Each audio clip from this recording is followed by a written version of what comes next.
ಜಂಗಮ ಎಂದರೆ ಸಾಕ್ಷಾತ್ ಪರಶಿವನ ಚೈತನ್ಯ ರೂಪ. ಲಿಂಗ ದೇವನಿಗಿಂತ ಜಂಗಮ ದೇವನೇ ಲೇಸು ಎಂಬ ಮಾತಿದೆ. ಏಕೆಂದರೆ ಲಿಂಗವು ಮಾತನಾಡದು, ಆದರೆ ಜಂಗಮನು ಉಪದೇಶ ಮಾಡುವ ಮೂಲಕ ಭಕ್ತರನ್ನ ಉದ್ಧಾರ ಮಾಡುತ್ತಾನೆ ಎಂದು ನಂಬಲಾಗುತ್ತೆ. ಜಂಗಮರು ಕೇವಲ ಪೂಜೆ ಪುನಸ್ಕಾರಕ್ಕೆ ಸೀಮಿತವಾಗದೆ ಸಮಾಜಕ್ಕೆ ನೈತಿಕ ಮತ್ತು ಆಧ್ಯಾತ್ಮಿಕ ಮಾರ್ಗದರ್ಶನವನ್ನು ನೀಡುವಂತಹ ಹೊಣೆ ಹೊತ್ತವರು. ಅಜ್ಞಾನದ ಕತ್ತಲೆಯನ್ನು ಹೋಗಲಾಡಿಸಿ ಸುಜ್ಞಾನದ ದಾರಿಯನ್ನು ತೋರಿಸುವ ಕಾರ್ಯ ಇವರದ್ದಾಗಿದೆ. ಬಸವಣ್ಣನವರ ಕಾಲದಲ್ಲಿಯೇ ಗುರುಲಿಂಗ ಮತ್ತು ಜಂಗಮ ಈ ತ್ರಿವಿಧ ದಾಸೋಹಗಳಿಗೆ ವಿಶೇಷವಾದ ಸ್ಥಾನಮಾನವನ್ನು ನೀಡಲಾಗಿತ್ತು. ಬಸವಣ್ಣನವರ ಕಾಯಕ ಸಿದ್ಧಾಂತದಲ್ಲಿ ಜಂಗಮನು ಭಕ್ತರ ಮನೆಗೆ ಬರುವುದು ಅವರ ಅಹಂಕಾರವನ್ನು ಹೋಗಲಾಡಿಸಲೆಂದು. ಭಕ್ತನು ತನ್ನಲ್ಲಿರುವ ದ್ರವ್ಯವನ್ನು ಜಂಗಮ ದಾಸೋಹಕ್ಕೆ ಸಮರ್ಪಿಸುವ ಮೂಲಕ ತನ್ನ ಅಹಂಕಾರವನ್ನು ಕಳೆದುಕೊಳ್ಳುತ್ತಾನೆ. ಜಂಗಮನು ಭಕ್ತನ ಭಕ್ತಿಯನ್ನು ಪರೀಕ್ಷಿಸುವ ಮತ್ತು ವೃದ್ಧಿಸುವ ಕೊಂಡಿಯಾಗಿದ್ದಾನೆ. ಒಟ್ಟಾರೆಯಾಗಿ ಸ್ಥಾವರ ಕಳಿವುಂಟು, ಜಂಗಮ ಕಳಿವಿಲ್ಲ. ಅಂದರೆ ಕಟ್ಟಡಗಳು ಅಥವಾ ವಿಗ್ರಹಗಳು ಕಾಲಕ್ರಮೇಣ ನಾಶವಾಗಬಹುದು, ಆದರೆ ಜಂಗಮ ರೂಪದ ಜ್ಞಾನ ಮತ್ತು ಆಧ್ಯಾತ್ಮಿಕ ಶಕ್ತಿ ಎಂದಿಗೂ ಶಾಶ್ವತ. ಸನಾತನ ಸಂಸ್ಕೃತಿಯಲ್ಲಿ ಜಂಗಮರು ಧರ್ಮದ ರಕ್ಷಕರು ಮತ್ತು ಸಂಸ್ಕಾರದ ಹರಿಕಾರರು.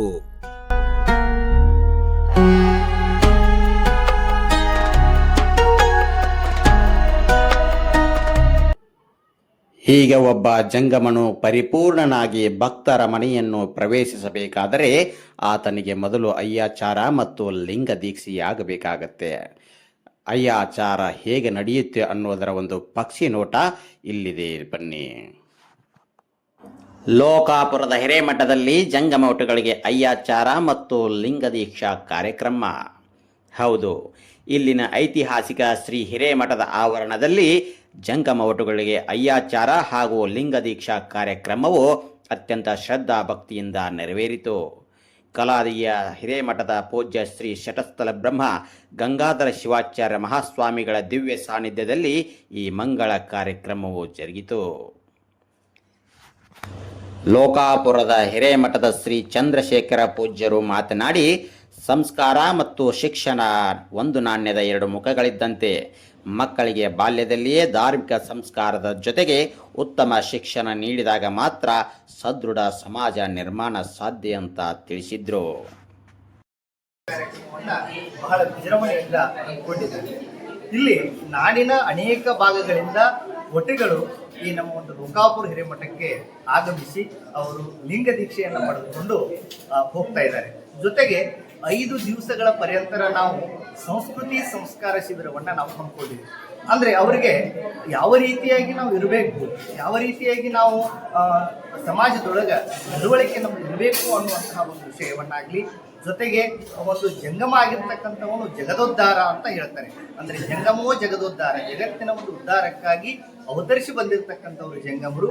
ಯಾವ ರೀತಿಯಾಗಿ ಜಂಗಮ ಇರಬೇಕು ಅನ್ನುವಂತಹ ಒಂದು ವಿಚಾರದ ಕುರಿತು ಒಂದು ಸಂಸ್ಕಾರ ಶಿಬಿರವನ್ನು ನಾವು ಇವತ್ತಿನ ದಿವಸ ಹಮ್ಮಿಕೊಂಡಿದ್ವಿ. ಇವತ್ತು ಅದರ ಒಂದು ಮುಕ್ತಾಯ.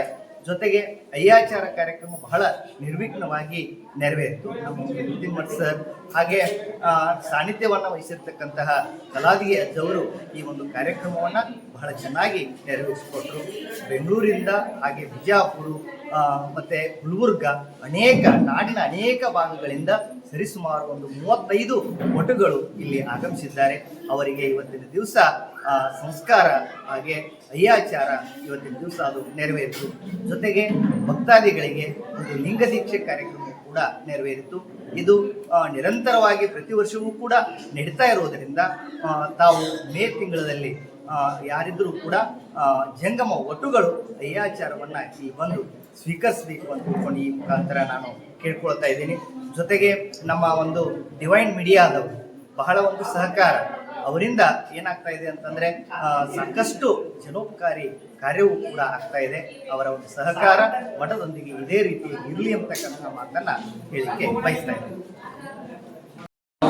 ಇವತ್ತಿನ ದಿನ ನಮ್ಮ ಲೋಕಾಪುರದ ಹಿರೇಮಠದಲ್ಲಿ ಶಿವದೀಕ್ಷಾ ಅಯ್ಯಾಚಾರ ಕಾರ್ಯಕ್ರಮ ನಡೆಯಿತು. ಇದು ಸತತ 5 ವರ್ಷಗಳಿಂದ ಇಲ್ಲೇ ಸಾಗಿಕೊಂಡು ಬಂದಿದೆ. ನಾವೆಲ್ಲರೂ ಗಮನಿಸಬೇಕಾಗದ್ದು ಏನಪ್ಪಾ ಅಂದ್ರೆ, ಎಲ್ಲ ಧರ್ಮದಲ್ಲಿ ಒಂದೊಂದು ಸಂಸ್ಕಾರ ಇದೆ. ಆಯಾ ಧರ್ಮದ ಪ್ರಕಾರ ಅಲ್ಲಿ ಸಂಸ್ಕಾರ ನಡೀತಾವು. ನಮ್ಮ ವೀರಶೈವ ಧರ್ಮದ ಪ್ರಕಾರ ನಮ್ಮ ಮಕ್ಕಳಿಗೆ ಎಲ್ಲ ಮಕ್ಕಳಿಗೆ ಪ್ರಥಮವಾಗಿ ನಾವು ಸಂಸ್ಕಾರ ಬೆಳೆಸೋದಂದ್ರೆ ಅವರಿಗೆ ಅಯ್ಯಾಚಾರ ಮಾಡಿಸ್ಬೇಕು. ಲಿಂಗ ದೀಕ್ಷೆಯನ್ನ ಅದು ಹುಟ್ಟುತ್ತೆ ಕಟ್ಟಿರ್ತಾರ, ಆದ್ರೆ ಅದು ಬೆಳವಣಿಗೆ ಆದಾಗ ಕಡಿಮೆ ಆಗಿರ್ತೈತಿ. 8 ವರ್ಷಕ್ಕೆ 15 ವರ್ಷಕ್ಕೆ 16 ವರ್ಷ ಅನ್ಕೊಡ್ದಾನ ಅಯ್ಯಾಚಾರ ಕಾರ್ಯಕ್ರಮ ಮಾಡಬೇಕು. ಇದರಿಂದ ನಮ್ಮ ಧರ್ಮ ಸಂಸ್ಕೃತಿಯನ್ನ ಆಚರಣೆಗೆ ನಾವು ಅವರಿಗೆ ಮಕ್ಕಳಿಗೆ ಹಚ್ಚಿದಾಗತ್ತ. ಇದರಿಂದ ಅವರಲ್ಲಿ ಆಧ್ಯಾತ್ಮಿಕ ಶಕ್ತಿ ಬೆಳಿತೈತಿ, ಲಿಂಗ ಶಕ್ತಿ ಬೆಳಿತೈತಿ, ಮತ್ತ ಯೋಗ ಶಕ್ತಿ ಬೆಳಿತೈತಿ. ಪವರ್ಫುಲ್ ಮನುಷ್ಯ ಆಗ್ತಾರ.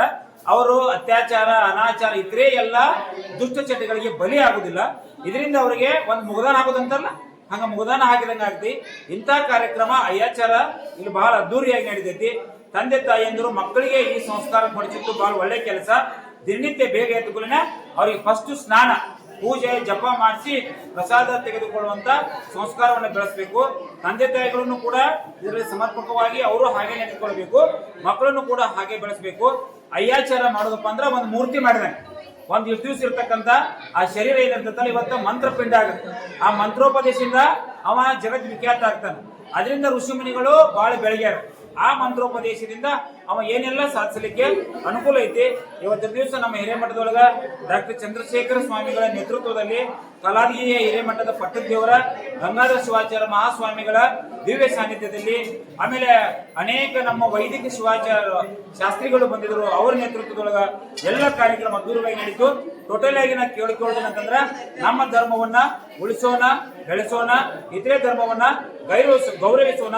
ನಮ್ಮ ಮಕ್ಕಳ ಎದಿ ಮೇಲೆ ಲಿಂಗ ಇರಬೇಕು, ನಮ್ಮ ಎದಿ ಮೇಲೆ ಲಿಂಗ ಇರಬೇಕು.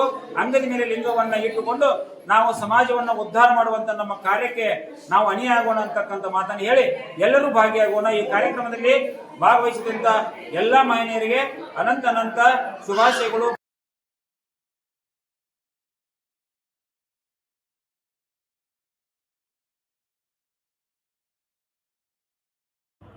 ಕಾರ್ಯಕ್ರಮದಲ್ಲಿ ಉದ್ಘಾಟಕರಾದ ಶ್ರೀ PH ಪೂಜಾರ್, ವಿಧಾನ ಪರಿಷತ್ ಸದಸ್ಯರು ಬಾಗಲಕೋಟೆ, ಹಾಗೂ ಕಾರ್ಯಕ್ರಮದ ನೇತೃತ್ವವನ್ನು ಶ್ರೀ ವಸುದೇವಸುತ ದಾಸ ಪ್ರಭುಗಳು, ವೃಂದಾವನ ಗುರುಕುಲ ಕುಲಪತಿಗಳು ಕಮಕೇರಿ, ಹಾಗೂ ಕಾರ್ಯಕ್ರಮದಲ್ಲಿ ಹಿರೇಮಠದ ಭಕ್ತಾದಿಗಳು, ವಟುಗಳು, ಪಾಲಕರು ಹಾಗೂ ಗ್ರಾಮದ ಪ್ರಮುಖರು ಉಪಸ್ಥಿತರಿದ್ದರು.